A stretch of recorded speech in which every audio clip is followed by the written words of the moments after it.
When you explode planets, things get red hot. Atmospheres are stripped away. Stuff is flying apart. Everything collapses. The world becomes brighter than a dozen suns. You squeeze your eyes shut and cover your ears. Your hair stands on end. The sheer power of a cosmic blast is terrifying. Some time before the explosion, you're hovering in almost complete darkness. Below, you see the moon, or what you think looks like the moon. The surface of this light-colored sphere is pockmarked with craters left by meteorites. You see huge, steep hills stretching for miles. It's Mercury, and right now, you're going to explode it. As if in slow-mo, you watch the planet fall apart. And then, in the blink of an eye, you see a wall of debris closing in on you. First, giant chunks of rock. Those are all that's left of the planet's solid crust and rocky mantle. The appearance and structure of the debris flying in your direction changes. Now, the stuff looks liquid, like splashes of quicksilver. That's Mercury's metallic core bursting apart. It used to take up 85% of the planet's volume. And finally, it's a firework of solid pieces again. It's the planet's solid core. The explosion is so powerful, it knocks Earth into a different orbit. The sun hiccups and swallows down an enormous cloud of dust. That's everything Mercury has left behind. But don't worry, our solar system won't lose any planets. This whole explosion thing is only a temporary experiment. Once you're done watching the show, you press another button, and the planet gets back together, as if you've hit rewind. You approach the next planet on your way. Its surface is hiding under a super dense atmosphere made up of carbon dioxide. If you decided to land on Venus, you'd watch thick clouds of sulfuric acid pass by. You'd see the planet's surface, reddish-brown, dry, and incredibly hot. You'd probably walk across flat, smooth plains, covering 2/3 of the planet's surface. You'd gawk at volcanoes littering Venus, all 1,600 of them. Unfortunately, you won't be able to do that because you press the button. Boom! Huge chunks of basalt fly away from the center of the explosion. That used to be the planet's 12-mile thick crust. Then you spot bright burning meteors flying towards you at incredible speed. Those are chunks of Venus's molten rocky mantle. The fire rain seems endless, maybe because the mantle was 1,200 miles thick. But that's not the most massive part of the planet. The power of the explosion forces apart Venus's metallic iron core. This core used to be twice as wide as the mantle. You reach the blue marble of your home planet. What will its insides look like, scattered in space? From above, Earth looks pretty. 71% of its surface is blue, because of all that water, seas and oceans. There are also areas of green, yellow, and brown and white swirls. You press the button. The planet bursts apart in a hailstorm of rocks. They're what's left from Earth's thin crust and much, much thicker mantle. It used to take up nearly 84% of the entire planet's volume. You see the rocky rain change into something way more liquid. It's scorching hot iron and nickel that used to make up Earth's outer core. The metals weren't under enough pressure to be solid. The bang is so powerful that it takes apart Earth's inner core. It used to be a solid ball of iron and nickel. After the pieces fly apart, they follow their own orbits around the sun. The most massive chunks crash into the moon, and some travel further and get swallowed by our star. You can't linger. The red planet is waiting for you. The surface of Mars is covered with rusty-colored dust. The thickness of the dust layer varies from area to area, but in most places, it's 7 feet thick. The ground is colored gold, brown, tan, and even greenish. The hue depends on the minerals that make up the soil. The planet's surface is rocky. It's covered with dry lake beds, craters, volcanoes, and canyons. Bang! Mars is a rocky planet. You have to dodge mountain-sized chunks of crust made up of volcanic basalt rock. What you see next looks as if you've blown up huge amounts of soft, rocky toothpaste. That used to be Mars's mantle, composed of oxygen, silicates, and other minerals. And then, the flying pieces get solid again. It's the planet's core's turn. It was solid, made mostly of iron, nickel, and sulfur.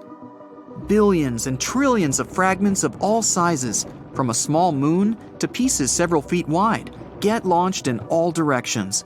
But only very few parts have enough momentum to leave the solar system. The whole event slightly changes Earth's orbit, and the temperature on our planet goes up by 18 degrees Fahrenheit. You leave rocky planets behind and close in on the first gas giant on your way. It's Jupiter.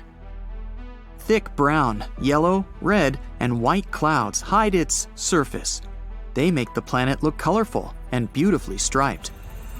You hit the button. This time the view is different. Instead of chunks of solid crust, you see jet streams of gas accelerating from the planet's center. It's what used to be Jupiter's atmosphere, made up of hydrogen and helium gas. In no time, the matter hurtling away to space turns liquid. That's hydrogen changing its form under immense atmospheric pressure closer to the center of the planet. A bit later, the liquid is already a mixture of metallic hydrogen and helium. And finally, something solid.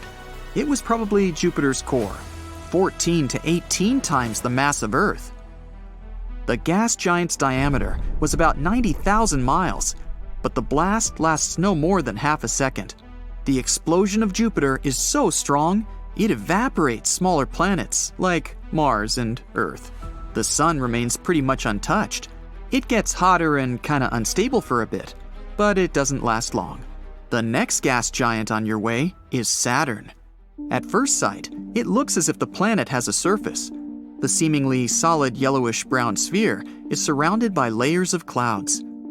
Saturn's trademark rings are awesome and colorful, gray, beige, and tan. They're actually groups of tiny ringlets that are made up of floating chunks of water, ice, rocks, and dust. These chunks range in size from specks to massive skyscraper-sized pieces. While orbiting Saturn, they keep colliding, and larger pieces get shattered. You're surprised to see that the rings aren't perfectly round. They have bends caused by the gravitational pull from the nearby moons. 53 of them are confirmed. Titan, an icy world bigger than our moon and even Mercury, is the largest. What you see looks eerily similar to what happened when you exploded Jupiter. There's only one difference. Saturn's rings break apart, sending rocks and ice flying into space at incredible speed. The largest pieces crash with the planet's moons, wiping away the smallest of them. You see streams of gas, mostly hydrogen and helium, with a bit of methane, ammonia, and water. They're moving at breakneck speed away from where the center of the planet used to be. After that, splashes of liquid matter. That's liquid hydrogen that later turns metallic. And finally, the chunks of the solid core made up of rocky materials. You're looking at a beautiful blue-green sphere of the ice giant Uranus. The planet gets this unusual hue when the light from the sun gets reflected off the planet's surface. Plus, Uranus's atmosphere is mostly hydrogen and helium, with traces of methane gas that absorb the red light. Anyway, bang! This time, it's massive blobs of ice that are hurtling in your direction first. They used to be the part of the planet's ice mantle that once made up 80% of the planet's volume. But why does this ice look liquid? On Uranus, frozen liquid isn't solid like on Earth. Ice is a hot, dense fluid made up of water, ammonia ice, and methane. It's often called the water-ammonia ocean. After the bizarre ice rain, you see solid pieces of the planet's rocky core. It used to be small, no more than half the Earth's mass. Some of Uranus's moons get pulverized in the explosion, and several even get ejected out of the solar system. The explosion also slightly shifts Neptune's orbit. And the last planet on your way, Neptune. It looks blue because of a layer of swirling gas and permanent clouds. No time to linger. Boom! The planet doesn't have a solid surface. That's why, after pressing the button, you see Neptune's liquid mantle bursting. It looks like a water-filled balloon thrown down from the 50th floor.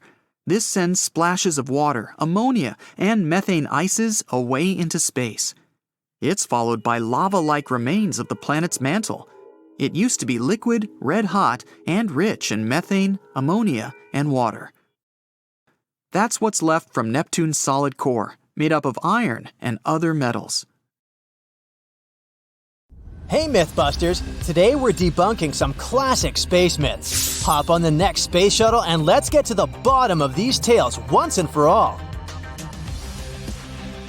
Picture this. You're floating weightlessly in space, sipping on a cup of delicious hot chocolate, when a peculiar thought pops into your head. Can you scream in outer space? And if yes, would anyone hear that scream? If you've watched the movie Alien, then you know the answer to this one.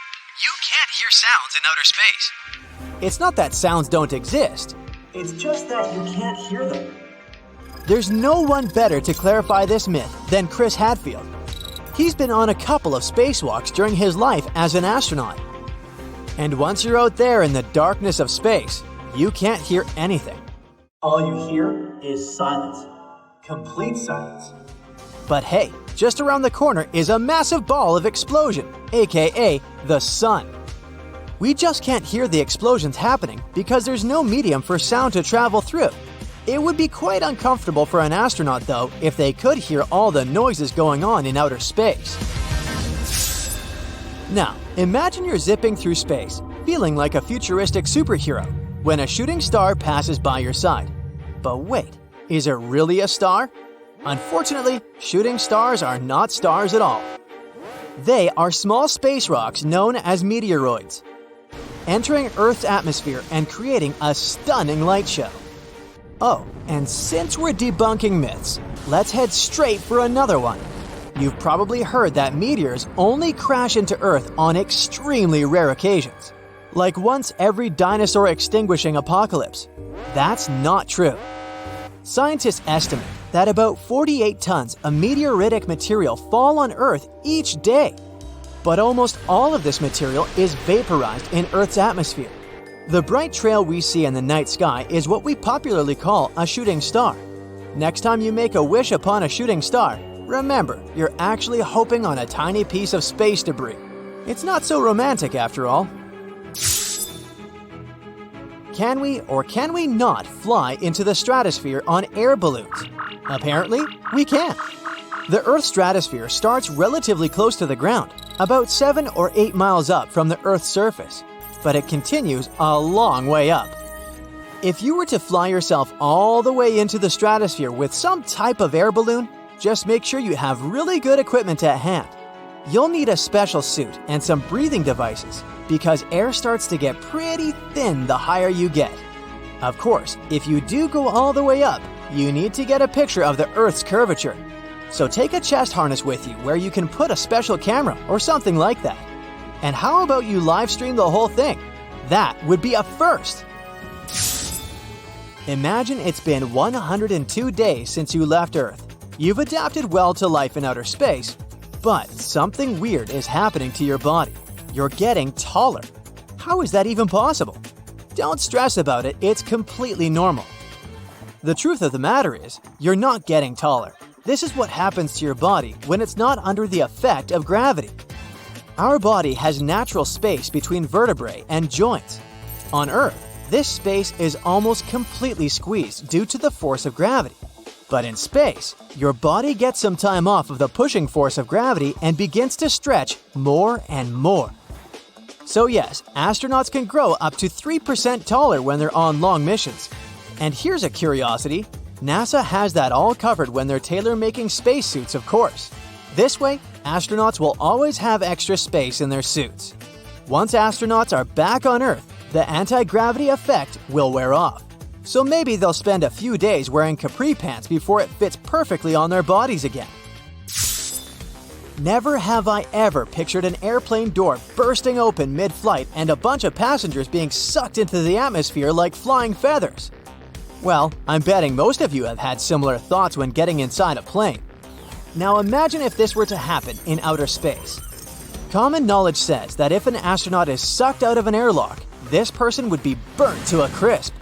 Brace yourselves, because this is not only true, but the reality of it is way worse.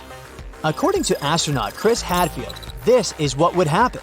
The part of your body in the shade of the sun would experience temperatures of negative 418 degrees Fahrenheit, while the part of you getting sunlight would burn at around 480 degrees Fahrenheit. Your lungs would collapse, and your blood would start to boil like tea water. So you would burn, freeze, lose your ability to breathe, and boil. Yikes! How many times have you heard that astronauts have to work out every second of every day, otherwise they'll pass out? This is a complete myth. Remember we talked about gravity earlier? Due to the lack of gravity in outer space, our bodies don't have to do any heavy work. Our torsos don't have to sustain the weight of our heads, and we don't have to make any effort to move our legs because, essentially, there's no walking in outer space. Now imagine living like that for 6 months, or even a year of your life. Your muscles could turn into jello. That's why astronauts work out. They'll strap themselves and run on a treadmill, or they'll do some weightlifting in a special machine. This way, their muscles won't feel the lack of gravity too much. They do need to keep hydrated, though. You know what? If I was an astronaut, I'd ask NASA if I could take my super soft water flask up into space with me. You've probably heard that space smells like burnt steak or barbecue sauce. Now, as much as this sounds absurd, this myth is more true than it is false. Astronauts obviously can't smell space when they're in it because they can't take off their helmets. They usually smell it once a space vehicle docks and they open up a hatch. Apparently, what causes this smell is the presence of hydrocarbons that float around in space. Who would have thought, huh? Hey, smart people, let me ask you a question. Do you really think that if astronauts fly at the speed of light, they won't age a single second? I knew you'd say no.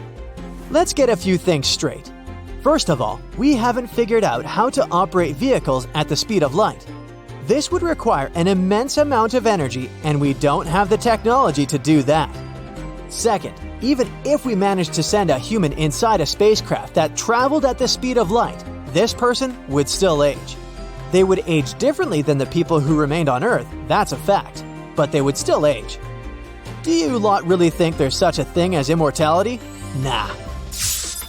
If you've seen the first Avatar, then you certainly remember that humans only managed to get to Pandora because they traveled in cryosleep.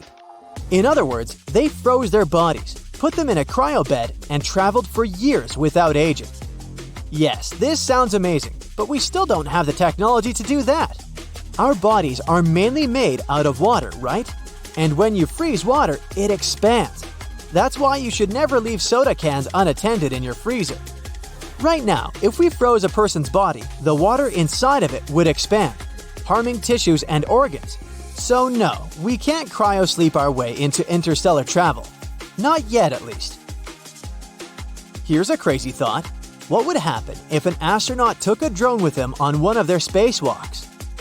Unless it's a NASA-designed drone, maybe the thing would freeze and burn like humans would if they went into space without a suit. But hey, a person can dream, can't they? Asteroids flying around is sometimes like a fierce game of dodgeball, where you never know when some of them can go in your direction. So we can just track the situation and hope for the best. To figure out the risks, scientists from different organizations have to study the positions and paths of the asteroids that come close to our planet, especially those that are at least 0.6 miles wide. And the good news is that none of these asteroids will probably hit us for at least the next 1,000 years. Phew! To give us an idea of their power, scientists did an experiment to simulate the impact of such a gigantic asteroid. The energy released from the collision would be a mind-blowing 100,000 megatons. That's like detonating 15,000 tons of dynamite. Also, if such a big asteroid hit us, Earth would cool down significantly because of all that debris that would go into the atmosphere and block sunlight. Plants wouldn't be able to get their fuel in this case, so we'd all be in trouble, both humans and animals. Thankfully, such mammoth asteroid impacts are quite rare. The larger an asteroid, the longer it takes it to collide with Earth. For example, It's estimated that asteroids with diameters of at least 0.6 miles strike our planet about once every 700,000 years. And if we're talking about even bigger ones that are 3 miles wide, well, those are predicted to come crashing down only once every 30 million years. Yay! But hold on. Don't get too relaxed just yet. Astronomers focus on really large asteroids because those are the ones that can kinda doom our planet if they hit us. Yep, you got it right. In a dinosaur kind of way. Even if one of them didn't erase us completely, the damage would still be enormous. So, there are still some asteroids wandering around that we need to keep an eye on to see how they might evolve over time. Scientists have a model of tracking them where they focus on the parts of an asteroid's path that come close to our planet to see if the space rock poses a risk to us. And it seems there might be one asteroid, 7482, 1994 PC1, 3,600 feet in diameter that might pose some danger. It's supposed to come closer to our planet in the next 1,000 years. And when I say risky, it means there's a 0.0151% chance of it coming within one Earth-Moon distance. It already passed by us in 2022, but we were lucky because it was far enough 1.2 million miles. I'd say we can relax when it comes to asteroid scenarios, for now. Asteroids slamming into Earth would be new for humankind, but not for the planet itself. As I said, there weren't many of those big ones, but they still had enormous consequences. The first one that comes to most people's minds is, of course, the dinosaur asteroid as big as a mountain that struck our home planet around 66 million years ago, near Mexico's Yucatan Peninsula. It was chaotic. Global firestorms and tsunamis were all over the place. Dust was blocking out the sun, and vaporized rock released sulfur, which then led to acid rain and the acidification of the oceans. But there was an even bigger fella that came before that one. Around 2 billion years ago, a gigantic asteroid crashed into our planet and left a massive crater in South Africa. The one we know today as the Redefort crater. And it seems this asteroid might have been even bigger than we all originally thought. Twice as wide as the space rock that erased dinosaurs. The Redefort crater is confirmed to be the biggest visible crater on Earth, with a diameter of about 99 miles. It used to be even bigger when it first formed, though. Maybe even 155 to 174 miles across. It's hard to figure out its true size because the crater has been eroding for the past 2 billion years. Think of it like slicing off layers from the rim of a bowl. The diameter gets smaller with each slice. When the asteroid, 7 or 5 miles wide, that wiped away dinosaurs hit Earth about 66 million years ago, it caused massive destruction. Forest fires, acid rain, tsunamis, and so much ash and dust that it changed Earth's climate. This all made about 75% of life on our planet extinct. The asteroid that created the Redefort crater was not only bigger, but it also traveled at a higher speed, which means the consequences there would have been even worse. But it happened a long time ago, and living beings were different back then. Maybe it was some bacteria that didn't even notice that something unusual was happening. Earth is not the only one. Lots of impacts have happened across our solar system too. For example, in our close neighborhood. Yup, moving to Mercury and its massive crater called the Caloris Basin. It measures about 950 miles across, which is more than the state of Texas. There's a ring of towering mountains around the crater which makes it look even more impressive. You can see different colors in the mosaic image of the Caloris Basin. They tell us more about the geology of the basin. The orange parts represent lava that once flooded the basin. These lava flows covered the original surface and added this specific orange hue. And after the lava flooded the basin on Mercury, smaller craters formed on top of the lava surface. These craters dug into the ground and uncovered the material hidden beneath the lava. Some of this material is blue in color. And this blue stuff could be a clue about what the original floor of the basin had looked like before the lava covered it. Venus, the hottest planet in our solar system, has a thick atmosphere that comes with a pretty good defense system against space rocks. It's so dense that it burns up most meteors before they even reach its surface. As a result, you won't see as many visible craters on Venus as on other rocky planets in our solar system. But Venus still has some scars that can tell us about some serious impacts that happened there. And one of the biggest scars we know about is Meade Crater. It's enormous, about 170 miles in diameter. The inner floor of this crater is relatively flat and kind of brighter than its surroundings. It's possible that the crater ended up filled with a mixture of melted rock after the impact, and maybe even lava from volcanic activity on Venus. Want to get an idea of what Earth might look like without its protective layer called atmosphere? Just take a look at the Moon. Its surface is littered with impact craters. This Tycho is one of the craters you'll easily notice on the Moon. When you look at the full Moon, you can spot it as a distinct circle with bright rays that radiate outward, slightly off-center on the lower left side of the Moon. This crater, 53 miles wide, has a beautiful central peak in the middle that's topped with an intriguing boulder. The size of this boulder is impressive. It would fill about half of a typical city block here on Earth. When talking about craters, we definitely can't leave out Mars. The red planet has a much thinner atmosphere than Earth. When spacecraft approach Mars, they rely on the planet's atmosphere to slow them down as they enter it. And indeed, the atmosphere helps slow spacecraft down during landing, but it's still not thick enough to completely protect Mars from all those space rocks that are coming all the time. From July to September 2018, a dark spot appeared on the southern pole of Mars. It consists of two distinct patterns. A theory says that the bigger, lighter-colored blast pattern can be the result of an impact shock wave scouring the ice surface. The impact generated winds that spread out and scoured the ice. The inner blast pattern, which is darker in color, occurred because the impacting object managed to penetrate the thin ice layer. As it hit the surface, it sent dark sand and debris flying in all directions.